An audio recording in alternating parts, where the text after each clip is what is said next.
I stared at Mark Davidson across his mahogany desk, maintaining a neutral expression as he delivered the news with barely concealed satisfaction. His words hung in the air between us.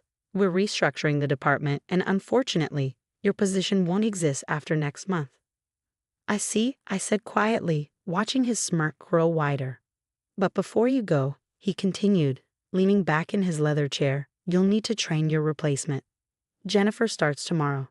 I expect you to show her everything about running our marketing division. Our marketing division. The irony of his words almost made me laugh. If only he knew. My name is Sarah Mitchell, and for the past 12 years, I've been the marketing director at Davidson Tech Solutions, or at least that's what everyone thought. The truth was far more interesting. 3 months ago, I had secretly purchased the entire company through a holding corporation I'd built over the years. Mark had no idea that the MKS Ventures that now own Davidson Tech was actually named after my initials, Sarah Catherine Mitchell. Of course, I replied, keeping my voice steady. I'll make sure Jennifer learns everything she needs to know. Mark nodded, clearly pleased with my docile response. Good. I knew you'd be professional about this. Too many people get emotional when they're let go. I thought about the stack of documents sitting in my lawyer's office, waiting to be filed tomorrow morning. Yes, emotions can certainly get in the way of business decisions. As I walked back to my office, I couldn't help but reflect on how I got here. 12 years ago, I'd started at Davidson Tech as a junior marketing associate. Back then, the company had been run by Mark's father, Robert Davidson, a brilliant businessman who saw potential in everyone, regardless of their gender or background. Under Robert's leadership, I'd flourished. He'd mentored me, challenged me, helped me grow from an eager rookie into a seasoned professional. When he promoted me to marketing director 7 years ago, he told me something I'd never forget. Sarah, success isn't just about making money. It's about building something that matters. But 3 years ago, Robert had passed away suddenly, leaving the company to his son. Mark had immediately started dismantling everything his father had built. The inclusive culture, the emphasis on innovation, the focus on employee growth. All of it replaced by a toxic environment of favoritism and short-term profit chasing. I watched as talented people were pushed out, replaced by Mark's drinking buddies and golf partners. The company's reputation began to suffer, our market share started slipping, and our best clients began looking elsewhere. That's when I started buying stock. It had begun as a small investment, just a few shares purchased through my personal account. But as Mark's mismanagement continued, more shareholders started selling. I created MKS Ventures as a holding company and began acquiring larger blocks of shares, always staying just under the threshold that would require public disclosure. 3 months ago, when one of the major institutional investors decided to sell their entire stake, I saw my opportunity. Through a complex series of transactions orchestrated by my lawyer, James Chen, MKS Ventures acquired controlling interest in Davidson Tech Solutions. He still doesn't suspect anything. Maya, my best friend and the company's head of HR, asked later that afternoon. She was one of only 3 people who knew the truth about MKS Ventures. I shook my head, organizing files on my desk. Not a clue. He's too busy congratulating himself on hiring Jennifer away from our biggest competitor. Maya snorted. You mean the competitor that's been losing market share for the past 2 years? The one that's about to be investigated for financial irregularities? The very same. I smiled, thinking about the stack of research I had on both Jennifer and her former employer. Mark thinks he's making a power move. He has no idea what's actually happening. When are you going to tell him? Tomorrow morning. James is filing the paperwork first thing, and then we're calling an emergency board meeting. I paused, looking at the photo on my desk. Me and Robert Davidson at the company's 10th anniversary celebration. It's time to put things right. Maya nodded, understanding in her eyes. Robert would be proud of you, you know. You're not just saving his company, you're making it better. I felt tears prick at my eyes but blinked them away. There would be time for emotions later. Right now, I had work to do. The next morning, I arrived early. Jennifer was already waiting in the lobby, dressed in an expensive suit that screamed corporate climber. Her resume had looked impressive at first glance, but I knew better. I'd done my homework. Jennifer, I greeted her warmly. Welcome to Davidson Tech. I'll be showing you the ropes over the next few weeks. She barely concealed her condescension as she looked me up and down. That's very kind of you. Mark has told me all about the changes he's planning to implement. I bet he has, I thought, leading her to my office. Well, why don't we start with our current marketing strategy? I'm sure you'll find it enlightening. For the next 2 hours, I walked Jennifer through our campaigns, our client relationships, and our future plans. She interrupted frequently, making suggestions that showed she had no real understanding of our industry or our market position. These retention strategies seem very old-fashioned, she said, gesturing dismissively at a presentation I created. In my experience, aggressive acquisition is much more effective than maintaining existing relationships. I made a note on my pad. Her attitude was confirming everything my research had suggested about her previous employer's troubles. At 10 a.m., my phone buzzed. A text from James. Papers filed. Board members notified. Meeting set for 11. Jennifer, I said, standing up, I'm afraid we'll have to cut this morning's training short. There's an emergency board meeting I need to attend. She looked surprised. Board meeting. But Mark didn't mention. No, I smiled. I don't suppose he did. I left her to my office and made my way to the conference room. Mark was already there, face red with anger as he talked on his phone. What do you mean, emergency board meeting? I'm the CEO. I have to approve any board meetings. He looked up as I entered, covering the phone with his hand. Sarah, what are you doing here? This is for executives only. I know, I said calmly, taking a seat at the head of the table. That's why I'm here. Before he could respond, other board members began filing in.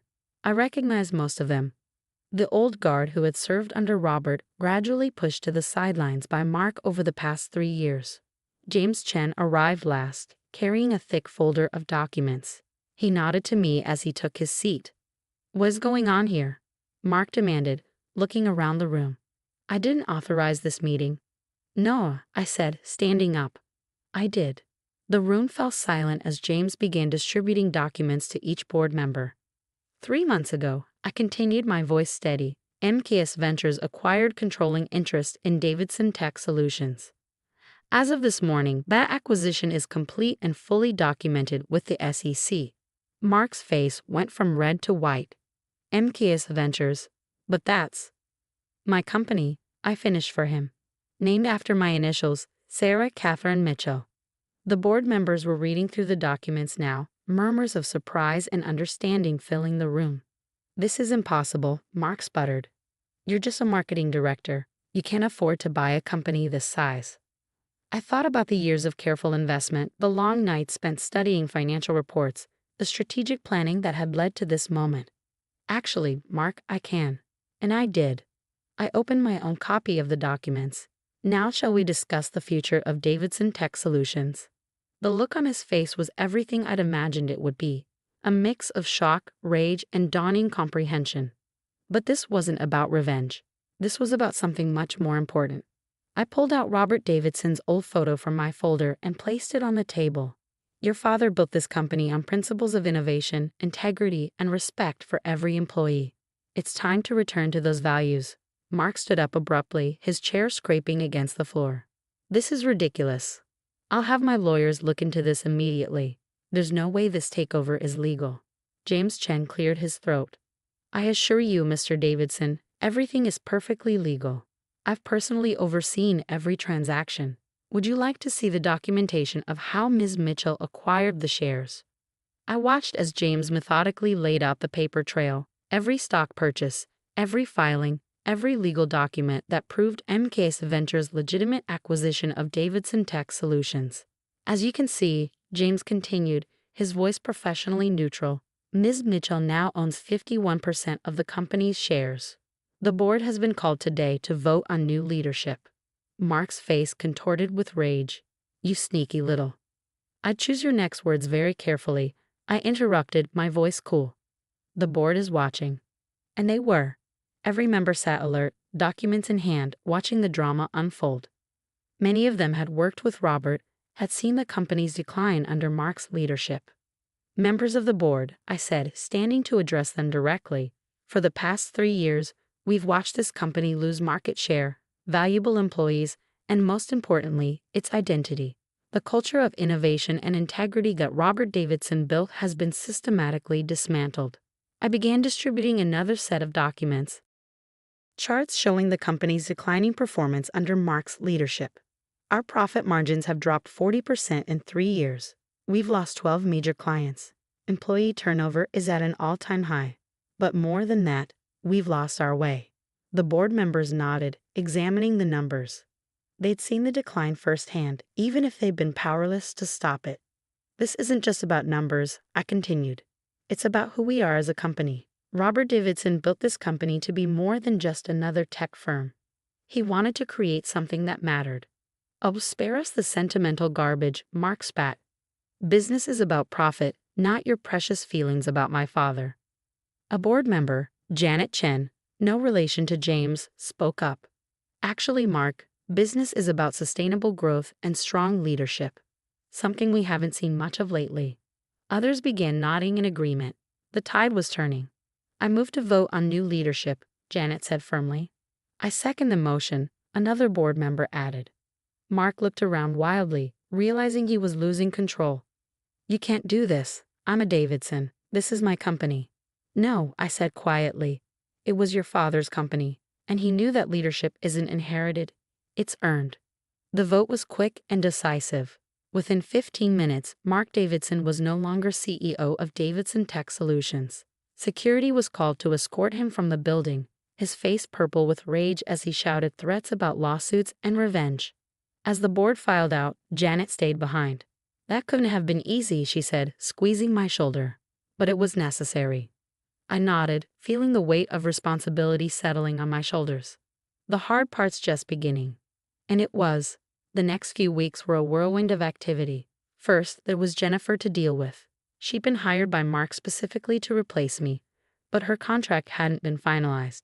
After a brief conversation where I outlined my concerns about her previous employer's practices, she decided to pursue other opportunities. Then came the task of rebuilding. Maya and I worked late into the night, reviewing personnel files, identifying talented employees who'd been sidelined under Mark's leadership.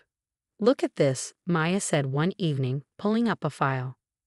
Thomas Chen in engineering, he's been passed over for promotion 3 times, despite having multiple patents and excellent performance reviews.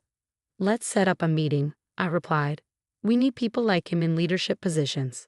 Slowly but surely, we began to reshape the company. I reinstated the mentorship program Robert had started. We revived the innovation lab that Mark had shut down. Most importantly, we started rebuilding the culture that had made Davidson Tech special. A month after the takeover, I sat in what had once been Mark's office, now significantly redecorated, reviewing our progress with Maya.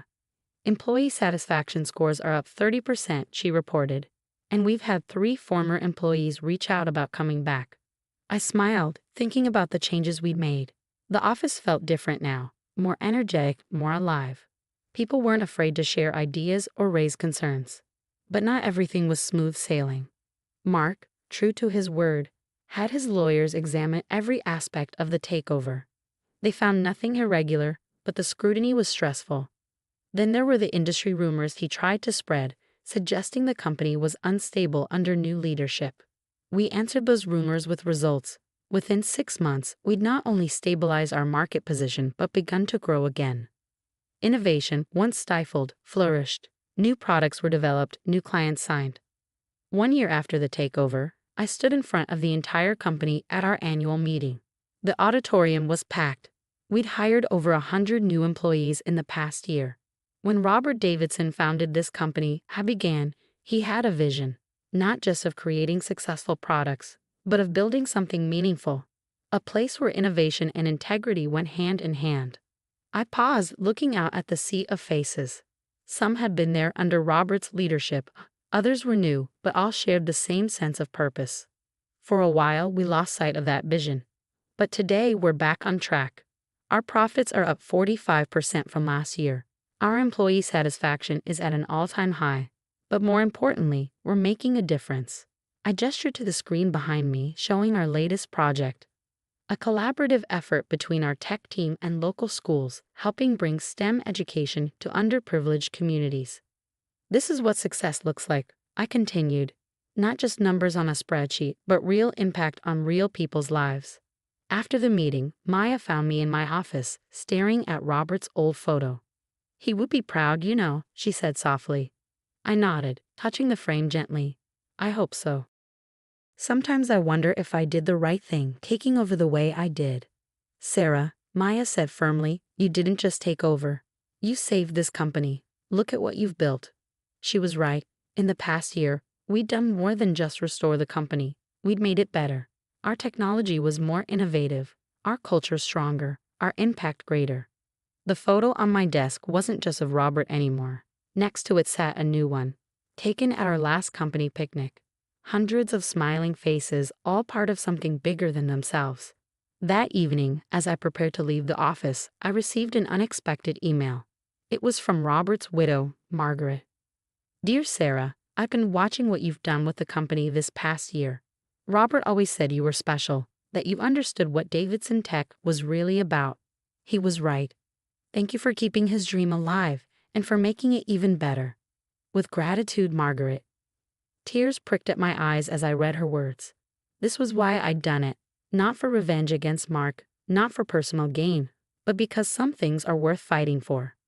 The next morning, I arrived early as usual. The office was quiet, but not for long. Soon it would be filled with energy, ideas, and possibility. As I walked to my office, I passed the wall where Robert's old motto hung. "Success isn't just about making money. It's about building something that matters." I smiled, thinking about how far we'd come. Mark had thought he was pushing me out, forcing me to train my replacement. Instead, he'd inspired me to become something more. Not just an employee, but a leader. Not just a marketer, but a visionary. Sometimes the best revenge isn't revenge at all. It's proving that you were right all along, that integrity, innovation, and respect aren't just nice words on a wall, but principles worth fighting for. As the office began to fill with employees, I heard the familiar buzz of creativity and collaboration. This was Robert Davidson's real legacy, not just a successful company, but a place where people could grow, innovate, and make a difference. And now it was my legacy too.